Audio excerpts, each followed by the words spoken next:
In this video, we're going to work some problems to help us prepare for or to practice between sessions 2 and 3 of our summer sessions. So, as we look, let's look more at these skills that it was not the Kaplan book, the McGraw-Hill book, gives us 50 skills to make sure we know before we take the math part of the ACT.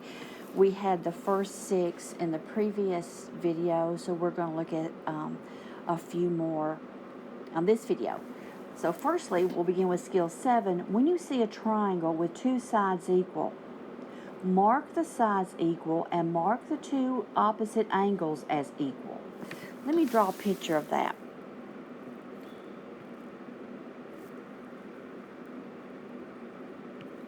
All right, I'm just going to mark a triangle. Now, they may tell us that 2 sides are equal different ways.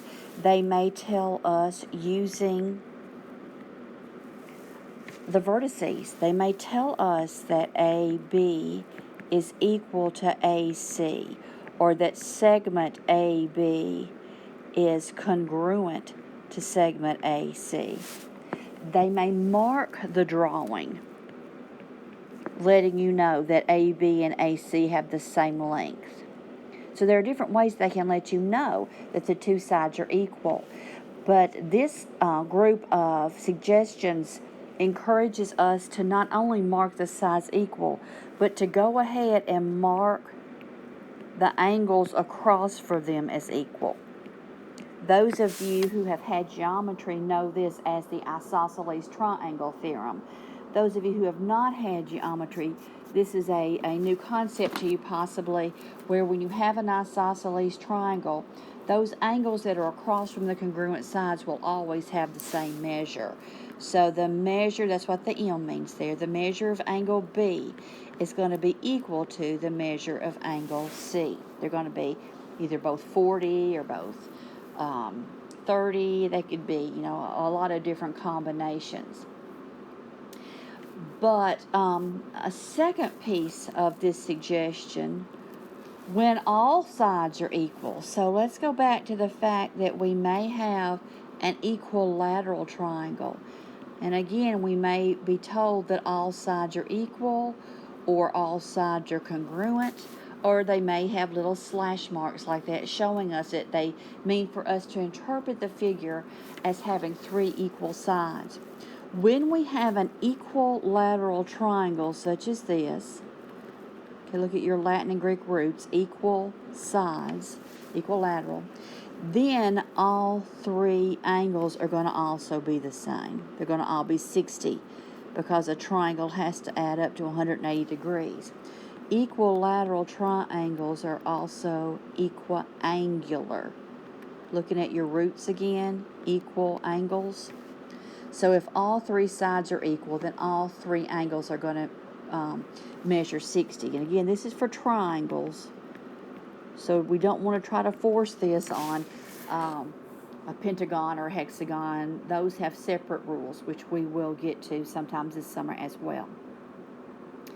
The next skill they ask us to review and make sure we remember is the FOIL method. If you have a parenthesis that has 2 terms, that's called a binomial. When I have a binomial multiplied by another binomial, the FOIL method is a quick, easy way to get our answer, where the F always means first. So I multiply the first in the first parentheses times the first in the second parentheses. The O means outer. So that means the 2 on the outside are going to get multiplied together. The I means inner, so these 2 on the inside will get multiplied together. And then the L means last, so the last in each parentheses will get multiplied together. And be careful for your signs. That's a -5 times a -4 gives you a +20. Then at that point, you will collect the like terms. Like terms have to have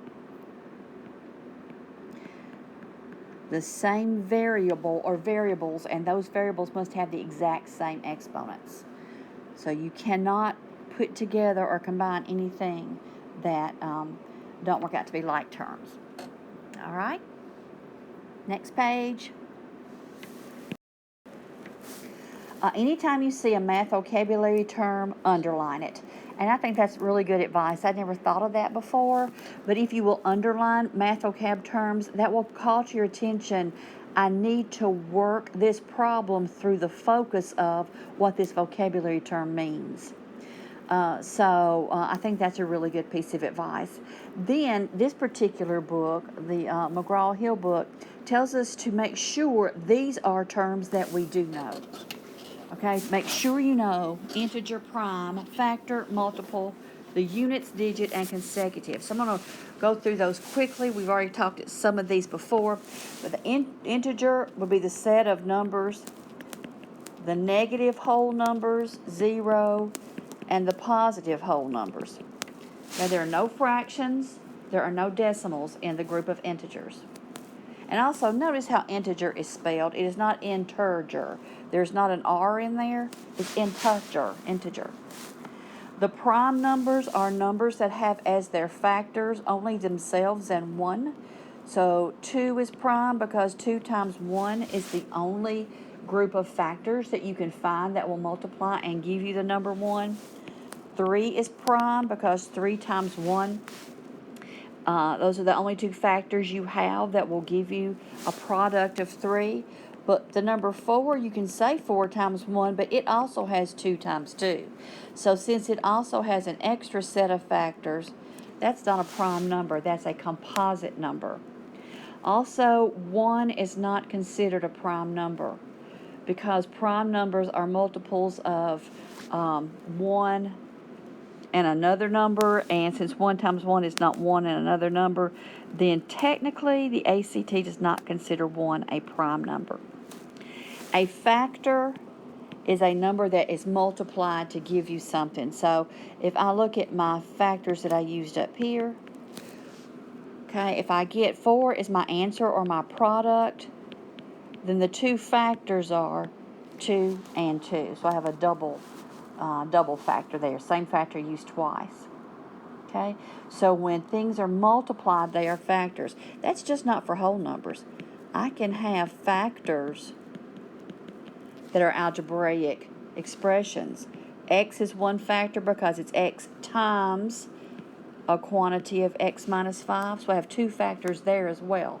2 things that are multiplied together. Multiple is, you have multiples. If I want the multiples of, let's say, 6, then 6 times 1 is 6. 6 times 2 is 12. 6 times 3 is 18. It's almost like doing the times tables for that particular number. The multiples are infinite.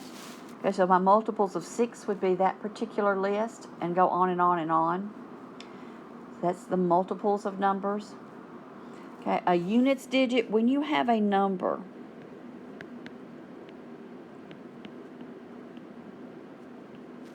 like so, here's my decimal. The number that is right, I shouldn't even use the word right, that is immediately to the left of the decimal where the 4 is, that's the units digit. It may also be called the ones place. You may have learned it that way, in place value. So the units digit is the ones place. It's right immediately to the left of my decimal. And it can be 0. Consecutive means one right after the other. So if I'm talking about consecutive numbers, it's just like I count. If I'm talking about consecutive even numbers, or consecutive odd numbers. Okay, consecutive numbers are just in the order that they would fall if you would normally count them. And knowing how to find the least common multiple, we talked about that last week as well. But if I can reference you for the least common multiple to look at your calculator, go to math, arrow over to num, and then go down to number 8, and you will see LCD, okay? And you can push that, and then up on your screen, we saw in class the other day we can only put in 2 at a time. We're going to see if we can explore and figure out how to put in more into that array of numbers at a time. But for now, we're just at the point where we can put in 2 at a time. If you don't remember this, or if this is unclear, I posted the video. It's in this Google Classroom for last week. So the my post for the 19th would have the video on how to use your calculator for this. Now on to our problems. We're going to leave number theory this week. We've been doing number theory for the last couple of weeks, so we're going to use or do some algebra. I think we've got about 8 problems here to work, so let's just work through some algebra problems and remind ourselves of some important issues that we want to make sure that we remember. Okay, a cellular phone service contract requires customers to pay $45 a month for the basic service, in addition to 15 cents for each text message. Excuse me, if a customer's bill is $61.50, how many text messages did the customer send? Well, using proper algebra, let's let X equal the number of text messages that he sent. And he has to pay 15 cents for each of those messages, plus $45 for the service. And his bill was $61.50. So let's subtract 45 from each side.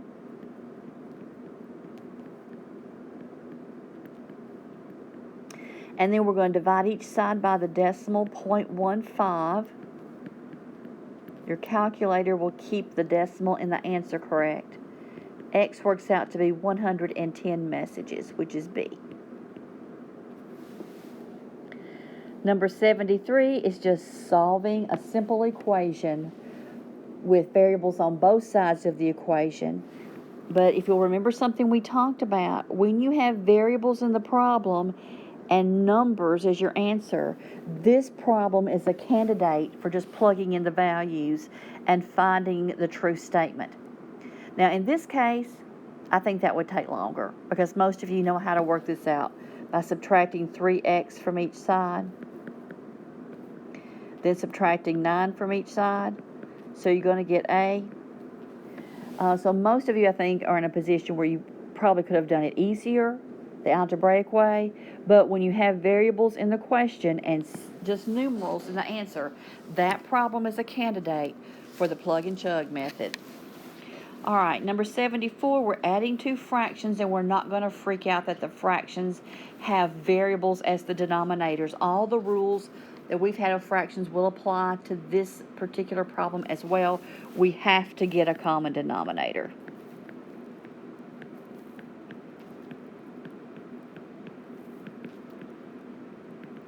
So if I have 1 over A plus 1 over B, my common denominator is going to be A times B. So that means I'm going to multiply my first term by B over B. B over B is a form of 1. So I'm multiplying by a helpful form of 1 that's going to change the name of my fraction, but it's not going to change the value of my fraction. So I'm going to get B over AB plus, this guy's going to get multiplied by the form of 1 that is A over A. And then when I put those together, now notice this is not the exact same answer. 9 times out of 10, when you have variables in your answer, they're going to be listed alphabetically. But I know that addition is commutative, so don't get upset when you see this answer and you see this one. You should all be very comfortable knowing they're the same thing. Okay, addition's commutative, so I could change that order around. All right, number 75 up here at the top of the page. It's a quadratic equation. That square kind of gives it away right there that it's a quadratic. With quadratics, we like to factor if the problem is factorable, because usually that's the fastest method for most of us. We've also learned that completing the square is sometimes helpful. Sometimes that's someone's favorite. And we also know that the quadratic formula always will give us an answer to a quadratic equation. You need to have that memorized, that x will always equal the opposite of b plus or minus the square root of b squared minus 4a times c, all that over 2a. But this particular problem, number 75, is a good old factorable problem. So we're going to get x minus 5 and x plus 2. I can FOIL to make sure that I get back my original problem, and I do. So I know that since I have two factors and the answer is 0, one of those factors is going to be my wipeout factor. It's making everything become 0. So set each quantity, each parenthesis equal to 0, and solve, and you will see what your two values of x, that's a negative 2. If I plug 5 into the original equation or negative 2 into the original equation, I will get a 0. So as I look at 75, I see that my answers have got to be E. 76, I could, if I want to, I could get a common denominator. Since I have a proportion, I could cross multiply, because when proportions are congruent or equal to each other, their cross products are equal. Or since, just like on number 73, I believe it was, since I have variables in the problem and I have all numbers in the answer, this is a candidate for plug and chug. So whichever you feel will be the most beneficial to you, which will be the most efficient, which can you do the quickest and most accurate. Okay, which method will make you be accurate and quick. Now for me, it would be cross multiplying. So I'm going to cross multiply. M times 3 is 3m.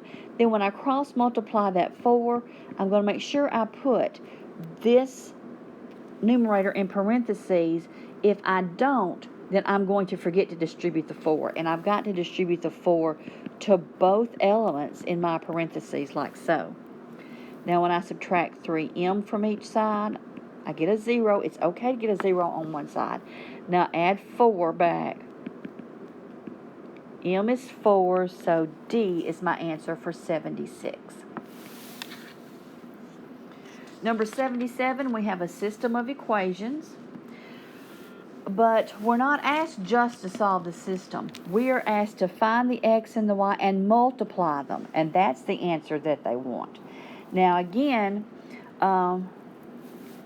this is a situation where plug and chug really isn't going to do me any good, because it's asking for the product of the two, x and y.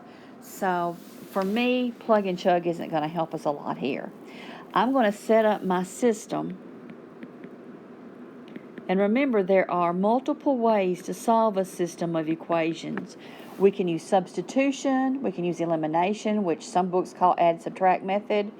We can use graphing, which can be tricky if you don't have integers as your answer, if they don't come out even. And I teach Kramer's rule in my class as well, using determinants, matrices, etc., which we can use those, and I particularly like that. But on this particular problem, if you look, you see that your y's are already opposites of each other, so elimination is going to be the most efficient in my opinion. So x is 2. Now look over here, and I don't have a 2. And I'm glad they didn't put 2, because we would be really tempted to put that as our answer. Remember, that's not what they've asked us to do. They want to know what x times y is. So I've got to find now what y is. So I'm going to plug in 2 for one of my equations.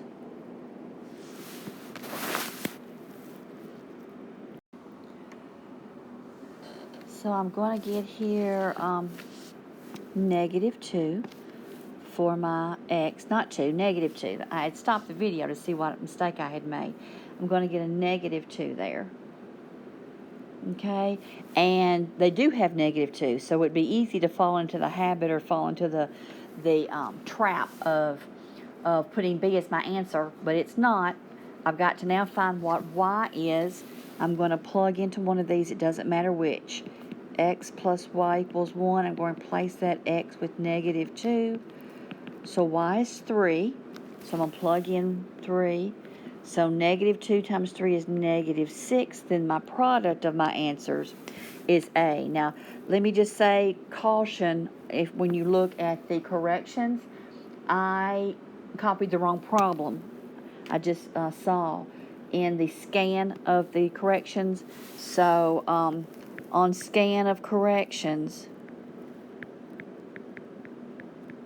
there's an error. Now, just so happened I got the same answer, but that was just pure luck, okay? So on scan of corrections, the work has an error.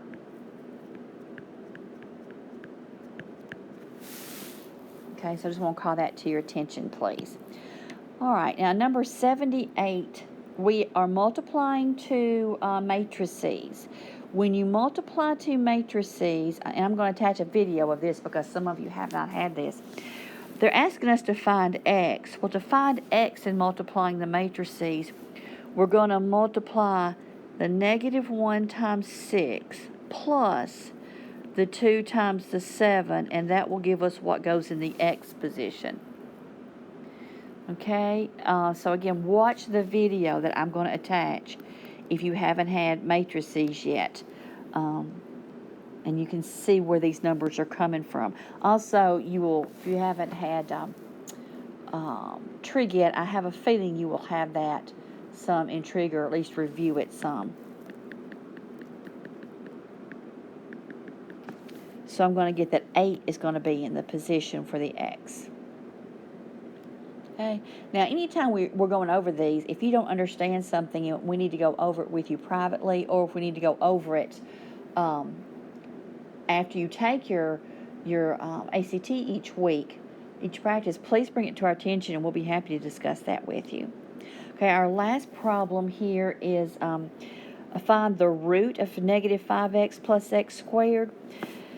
So what I want to remind you of here is, what is a root? A root is the solution when you set a function equal to 0.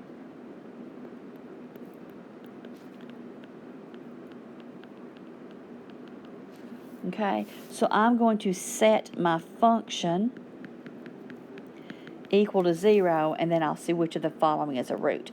I like to put these in descending order before I factor. It's going to leave me x minus 5. So x is either 0 or 5. So E is the only root that they listed. Even though we have two roots, they only listed one of them. Now, you had variables here. You had all numbers here. So if you remembered that if you plug and chug and get a 0, you could have done this one problem by plug and chug if you had wanted to.